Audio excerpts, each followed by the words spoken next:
Welcome back, ladies and gentlemen. We got that fixed up for you, so it's time to start the PS4 here for Europe. Now, one of the things we want to tell you about before we do get into that, though, is that we've got HRX on the horizon. It's really close, guys. I'm telling you. I mean, it's September.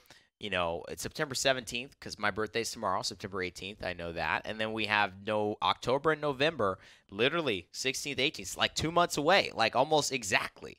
Right in the middle of this, November 17th, 2 months from now, you could be celebrating on a Saturday night here with us in Atlanta. So make sure to get your tickets at highresexpo.com for that one. And Core Miser and I will be partying with you, hopefully. Yeah, there's going to be a lot of fun, I think, going on. I mean, you could see all the events. Console Wars is the one that I think is most prevalent for today. A lot what of do these guys care about that? Are looking to try and get there and showcase what they can do, which right now, North American Xbox Onslaught is still the reigning supreme console in region, but we've seen EU PS4 win. We've seen NA PS4 come real close. EU Xbox still has a little bit of slack to pick up, but they do. At this point, it's the 4 different regions, or the 2 different consoles, 2 different regions, making some pretty big splashes. You could say they're making a brutal fissure into the ground of Paladins esports. That would be a cool ability. That would be a cool ability. You just punch the ground and it just... Fissure. If you walk into the fissure, you are stunned, silenced, and killed instantly. The stun and silence you don't even notice because you're dead. You just die. What if there's an ability that made you play like you were in a death recap screen? Ooh. This one's called Death Recap. That'd be weird. When Monty, the dolphin, silences you with his right click, you go into third person and have multiple stats and Monty POVs the dolphin available next for champion. You. Guys, I'm not supposed to spoil, but, you know, sometimes I can't control myself. I would play Monty the dolphin. Yeah. I feel like he has a very tragic backstory about his family being killed by the sea monster in Brightmarsh. Him and McCall are best buds. It's like McCall's sidekick.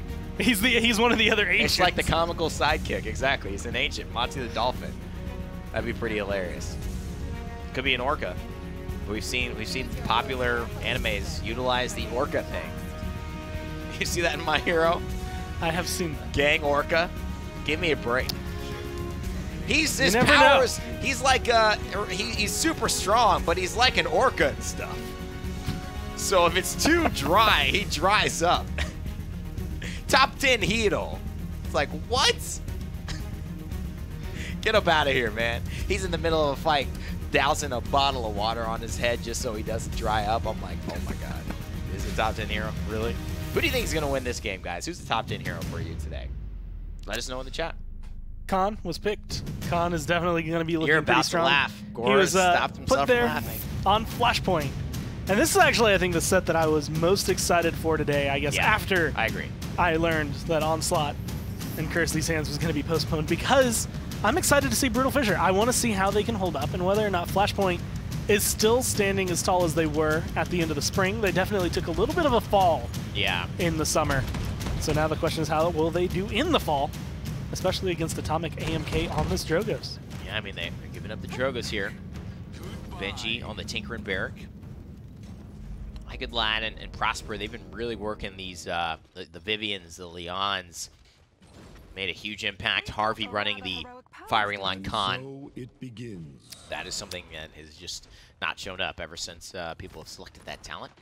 Flashpoint Esports get the benefit of the fan vote. And there's the firing line, CC immunity, damage immunity for a moment. And some healing, of course. Good shots from above. Oh, no. An enemy clean cut, clean kill. Yeah. Everything you would want. Legacy, as well as Harvey being able to get aggressive. Headshots galore, although not as many as you normally expect out of a con. Of course, I think we're going from that Storm of Bullets play where you're able to hit insane headshots, insane amounts of headshots, back to your typical loadout for con. So he's going to be coming through. Harvey getting relatively low, but then there's that shout. 1,000 health for Legacy, 1,000 health for him.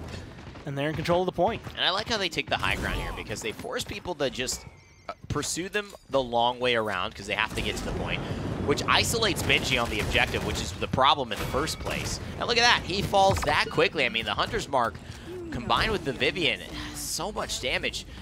Solar Blessing hitting, Flashpoint 99%, Atomic, as good as he is, not able to do a dang thing about Flashpoint. flashing themselves into the lead. And using a beautiful little bit of movement there. It wasn't enough to truly fly over, but it at least got good lad off his back. That's really, I think, the key in trying to retreat right there. That's probably the most difficult engagement to be taking through all of this, just because of the way things are getting pressured out, because of the way Flashpoint is showing their aggression. You have Legacy and Harvey in his face. Legacy and Harvey pushing BrutalFissure back just step by step by step. And like you said, being the distraction, everyone has to come and look at them. They have to get rid of them. No one's able to really look at this Tyra or this Vivian. Well, there's a good battle shout. A little bit of cauterize going on, but finally gets a heal from Fury, and that's plenty. I Could Lad and Prosper Logic. Wow, I mean, we thought this was going to be a little bit more of a contest here, but the snowball is real, especially with the Tyra. Those champions that when things are going well, they kind of only go a little bit better until somebody puts an end to her. I feel like this is going to be answering the question of whether or not Flashpoint are still going to be on top. I was hoping BrutalFissure would be the ones to control them. They still have an opportunity, but I mean, this damage, this kills, everything is really starting to lean over. And if you're in this awkward position, you lose 2 members, you're forced to jump in to try and fight. And with the kills they're getting, I mean, Atomic, even if you pick up 1, it's usually not enough to make the big sweeping change your team needs. And that was really good, I think, just attempt at buying time for Sir Benji, but it's not even close to enough. 3 members, I Could Lad, Storm Avatar, and the Legacy have not died. Prosper Logic getting his first death in that moment you saw at the point fight. And the rest of BrutalFissure, only 2 kills between the 5 of them. Really unfortunate stuff here as a start. But there's still plenty of time, and they have the comeback mechanic here in their favor. I think a lot of this is going to rely on whether or not Atomic AMK can get a couple of kills early on in the round. If he can get a little bit of pressure just onto Prosper Logic, onto Good Lad, which admittedly is not going to be the easiest task with Legacy and Harvey up in your face. I think that can just make the big swing. That's really all you need when you have comeback mechanic. But I think even without comeback mechanic, that would be what they need. They just need that stagger. They need to put Flashpoint on the back foot. They need to make them retreat so that they can take over this ground. And here it is. Here's the Drogo's punch. He's going to go instantly. And he's going to actually go to the back line. Atomic makes a great decision and gets out alive. So now they know the Drogos is behind them. But this does mean that he's not on the objective. And what is the rest of BrutalFissure going to do to capitalize on this moment? He's got a great position onto I Could Lad, who gets a good Furia heal. And now, unfortunately, that has been enough to allow Prosper Logic and I Could Lad to just find kills, reset. BrutalFissure kind of get the chess move, though, on to Flashpoint in the beginning of this. That was exactly the kind of decision-making that made Atomic stand out last week, was just the ability to recognize when, where to use your ult, how to position yourself. There's a lot that can go right in that kind of instance, and honestly, a lot does go right. He dies, but that's 97%. That's a full capture for his team with all of the space he bots, all the distraction that he is able to apply to Flashpoint. Yeah, and I think Flashpoint, if they really wanted to 3-0 here, did make a mistake in terms of several things in that round. One, obviously, was the lack of communication with how far back I Could Lad was when he heard the Dragon Punch. And I think that you could expect that Legacy expected people to get near him due to the Immortal, so that did not have the intended effect. The other thing is they let, after the Dragon Punch, Atomic go. He got to the backline. He created that distance. He forced them all back. Being able to just play it. Either misplays or just big plays coming down from the Drogos, misplays potentially from Flashpoint.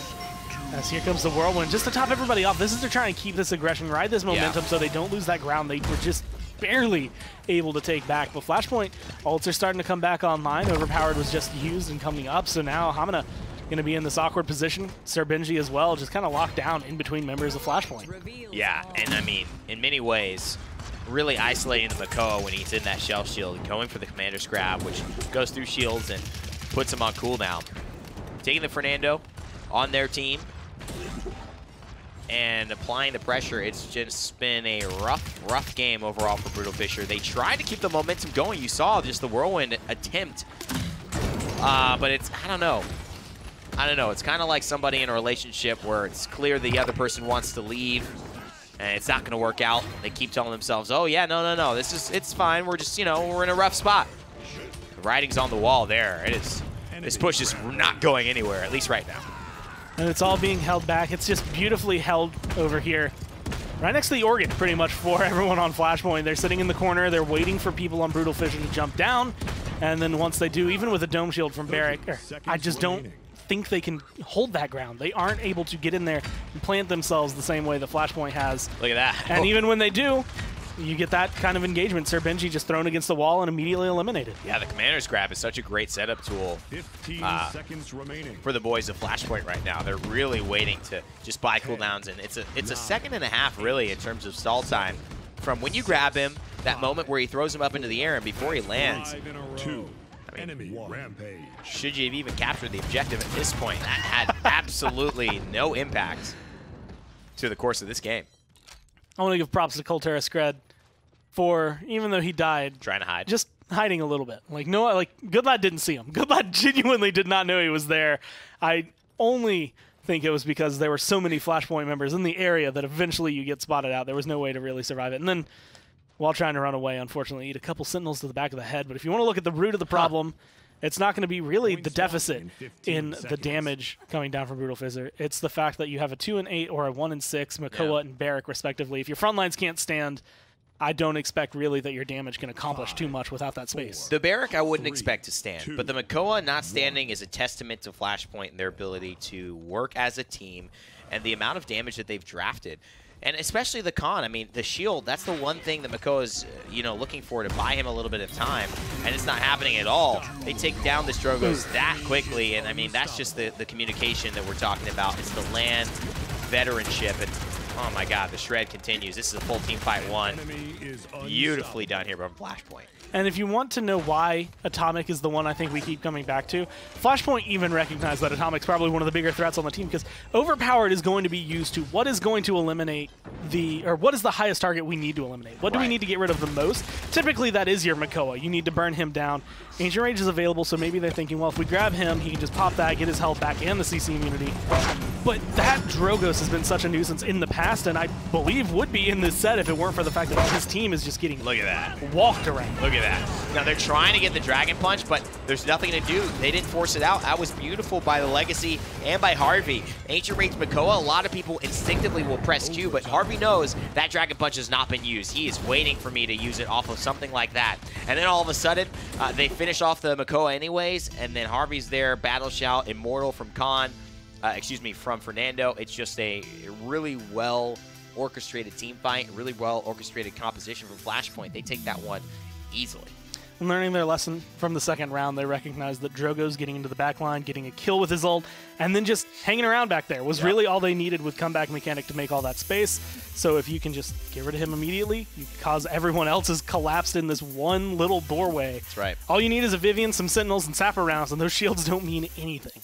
Well, let's take a look at what we've got upcoming here. Map 2 will be Jaguar Falls. Flashpoint banning out the Frog Isle is always an interesting one for me because it's a team of confidence. It's a team of success. When you ban out maps that snowball like Jag, like Bright, like Frog Isle, I always am surprised.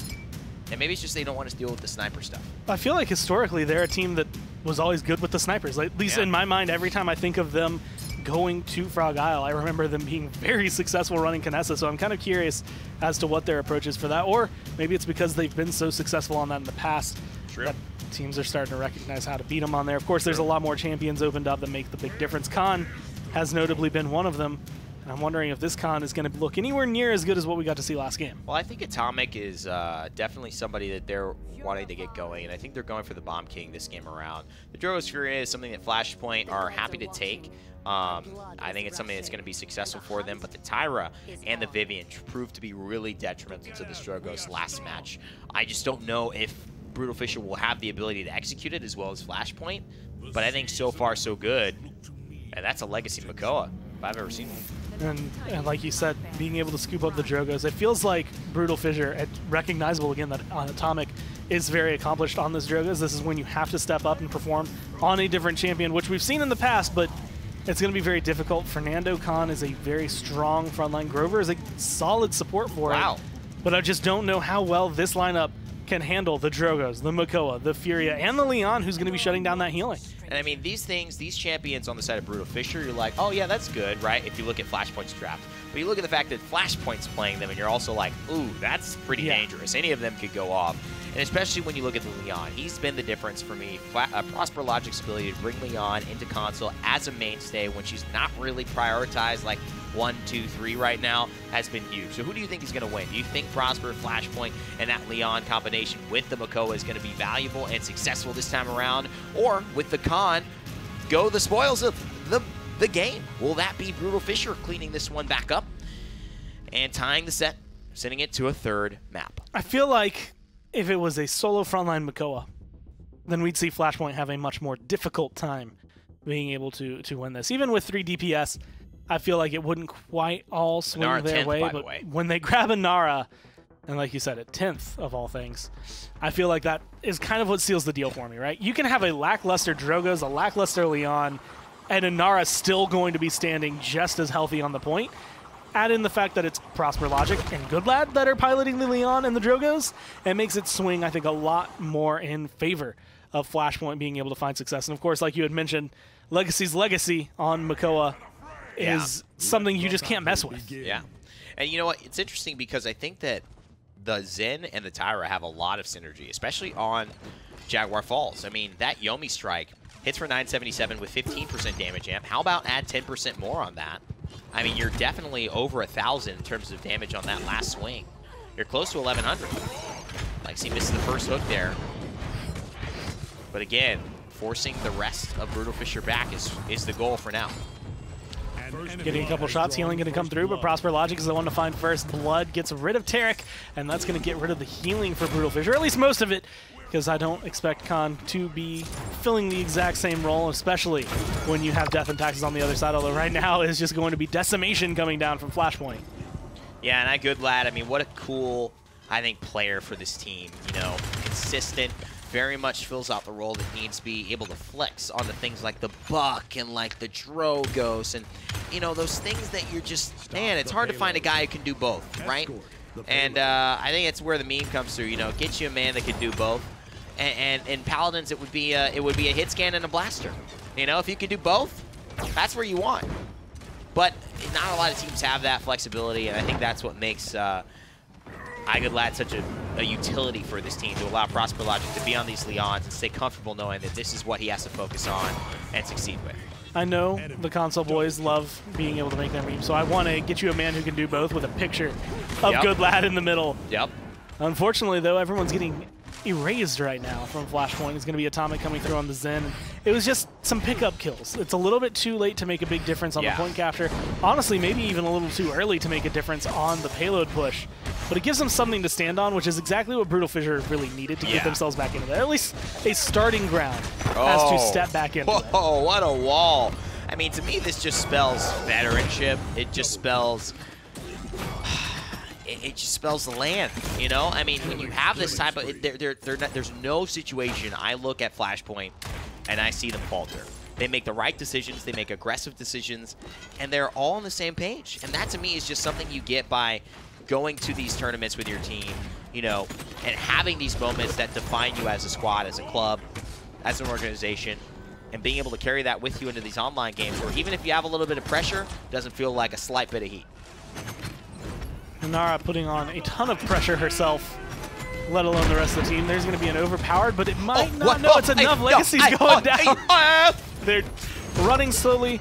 But I think the big thing is that Benji falls down with him. Typically, you don't see that. I don't think Legacy hit a hook. It looks like it was Good Lad just bopping him off the side with the combustible pop. Get you a man who can do both, baby. And he gets countered. Oh, no. It seemed like maybe the Immortal as well. That had to have been it. I thought it was the counter from the Zen. It could have been either. Might have been both. Not going to lie. Either way, that Dragon Punch does not work out, and they will pull back. The Legacy knows if he can stay around here, they have a chance. But he's going to have to fight against a lot of pressure. Just how far does Haman Hay know? And the rest of BrutalFissure want to push this matter. 10. When you lose both your DPS, it makes it a little bit more difficult. I'm curious to see if Legacy is going to try to dash on in there. It looks like they're going for overtime, but I don't know if you can do that and stay alive that well. He's going to be able to get in at the tail end of it, but he's going down. No, Ancient Rage comes through to keep himself alive. I love it. You know why? I mean, listen, you know they just use their ults. It's not like you're super far away. Like, you need your heal, but once you get it, you know they've used their ults. You get one kill here and you're good. And there's Storm Avatar. He pops the Inflame. I mean, look at this Inara. She's going to be hitting for nuts damage here. Harvey, Legacy, this is what I'm talking about. Double kill from the front line. Flashpoint. They're just veterans at this point. I feel really bad about this, but you said nuts for damage on Inara. Now I want a Christmas skin theme Nutcracker where Inara. she shoots walnuts. Yeah. She could be a Nutcracker. I didn't even think about that. I was just thinking about the weapon. Because then it would literally be nuts damage. It would be. It would be nuts damage. Now, you need to play some Ratatoskr, and then that'll be true. This is the mindset I think Flashpoint can get you in, especially when they're in this kind of dominating set as of right now. More deaths this time around than we saw in the first game. But it only felt like for a split second they might lose that point. And that was just when they decided to press the gas pedal, when they recognized, like you said, BrutalFissure just used all their ults. They don't have anything to counter us. If we just go in and use ours, we get this push. They get it for free. Now they're up 2-0. They might lose a couple members here from this flank. They might end up actually losing the point because of comeback mechanic. But it depends on how they react to this engagement. Oh my god, yes. This is so smart. He can't get in. They flank it now. Here's the stun. Oh my goodness. I mean, this is just beautiful to see, man. It's beautiful to watch. Now he has the ult, but has the damage been done? Does Sir Benji feel confident? Should he ult the Inara here? So many questions to ask. I think they feel like they can, oh my god, another wall. I mean, I've just been so impressed with these walls here. Now Legacy, he knows the battle shout's down. Maybe able to isolate it. Oh, it's iGoodLad who finds the kill on Benji, who doesn't use his ult in the process. And now Prosper Logic is back. And somehow Inara is still alive. They held that entire time. Flashpoint kept the attention of Harvey. BrutalFissure all in that one room. Now the healing going to be coming through. There's going to be another wall, which has been beautifully placed this entire time. Harvey being able to choose where the damage is coming from. Overpowered comes in. That should be a kill onto the Inara, but honestly, it might be a little bit too late. It might be. That's the big problem here. But look at this. Atomic doing his absolute best. Prosper Logic here to save the day. Can't get the Ancient Rage off. Look at them. There's only 57% on one side and 23 on the other. Prosper Logic cleans up a big kill on a Kultura spread. That means Tyra no longer has the Hunter's Mark here, and Drogoz is back and in business. Ultimate's down. Flashpoint have it in flame in 3, 2, 1. You may expect to hear it come through. In fact, Storm Avatar feels confident that his team doesn't need it, and maybe he's going to wait till this push continues. Now he's going to go ahead and pop that. The damage is going to start running in. Terry goes down, and now there is one person who is going to be still floating around alive. Actually, Atomic still looking around, trying to find his way back into this, make that impact, but really just stalling for time, trying to let his team regroup, come back in. But the counter, the bill, they only last so long, and it's just not quite long enough. Don't let him come back into the point. They will not. Ancient Rage. Maybe a little aggressive. Maybe misplay? I don't know. Maybe he mispressed the wrong button. Doesn't get much from that Ancient Rage, I will say that. But he keeps the momentum going, and that could be something that I guess they talked about. The execution might be off, but the idea might be right. I'm pretty sure Legacy did heal at least a couple hundred health, so at least there's that overall. Maybe not enough to be able to come through and make the difference. Definitely nowhere near to match the whirlwind that comes through on the other side. But like you said, keeping the momentum going. They don't lose immediately at the beginning. Harvey's getting laid into by this Tyra, but it doesn't seem to be quite enough. Finally eliminating him. But they need more kills than just Harvey. They have to get Storm Avatar. They have to get Legacy to make the big difference. And it seems like they might. Legacy falling back with Prosper Logic, and at least he's going to take a couple of shots before he realizes that Kultura Skred's not going to press that advantage that he has right now, and probably for good measure for both players. Legacy now getting some healing out of combat, but he's going to go back in with about half health and still look to take on the tower. There's the Solar Blessing he was looking for. Everyone back in business on Flashpoint. Prosper Logic hasn't died. He's wisely backed off. One hook here onto the tower is probably going to mean a lot for this team. And there it is, already an ult, but Solar Blessing passes through, and it just does not stay. Must be because he was in the ult. Might have just rolled right back into the fire to die there as well. I think it was just that awkward area. Unfortunately for BrutalFissure, that's not going to be enough to buy a lot of space. Prosper Logic still around, still healed, still dealing damage. And with him and Harvey, with everyone really being able to press this, especially with the Inflame that was just popped, they're going to be in a comfortable position to at least get into the base. Whether or not they can round this last corner is the big question. BrutalFissure have a couple of ults. They're probably going to have to use them if they want to stay alive in this set. And Harvey's been fantastic today, and that's the little things. It's the things that Spunky does as a support. It's the stuff that, you know, Dosips will do as a front line. Or when you really look at it, you'll see Lazy do at Na'Vi. Getting these kills, getting these last blows, of course, Steel, I mean, he's been doing it since time began. But getting these last blows as a frontliner or support helps your damage dealers in your team so much because 90% of the job can be done, but you need 100%, very much like capturing an objective. And when your Nara is helping you get there, that's just a big boon to your team. Legacy is going to go down, 18 seconds left. Gore maybe running out of time, but that's what we thought last point. Well, I'll say, whether or not it goes through, it would definitely have been a lot easier had they had an Ancient Rage available as opposed to having to deal with it. I feel like Legacy popping that has kind of not necessarily solidified where Flashpoint's going to be standing, but it's made it a lot more difficult for them to actually get back in there. Yeah. Because Legacy wasn't able to have some big sweeping performance either by swinging around his anchor or just being able to stay alive a little bit longer, keeping presence around them. At least they eat the overpowered, so that's not going to be available. But, I mean, I'm looking at Dragon Punch versus Immortal. Yeah. Hamana is going to have that slight advantage if he can pop it early enough. Hamana. Hamana. Where's that from? All I can think of, I feel like if it is, it's probably incredibly old. But the first thing I think of is, because it was a phrase used when you were, I guess like flabbergasted is the best word. Where it's just like you have nothing to think. You can't say. You're speechless. So the only word that can come to your mind is Hamana. And that's funny. I feel bad, but it goes to SpongeBob. Oh, really? They walk in, and they've redesigned as a 5-star restaurant, and they're all just completely muttering Hamana, Hamana, Hamana. And he just goes, table for Hamana? Man, SpongeBob is some of the best humor out there, I think. Because it's the best version of a kid's show that makes every adult who ever watches it laugh. You know, you can't say that about. I've definitely gotten a lot of enjoyment out of it. Can't say that about the Wiggles. You know what I mean? Can't say that you're really vibing to the Wiggles. You can't say it. And I dare you to say it in my face. What about Fruit Salad? Their hit song. Fruit Salad. What is the fruit? What is it? Yummy. Fruit Salad. You can't tell me that you jam into that in the car on the way from work. But I tell you what, you say a funny SpongeBob, you hear a funny SpongeBob joke or a funny situation, and it's kind of like Flashpoint everlasting. Here on the objective, 99%. Tyra trying to give him hell, but she forgot that hell was closed.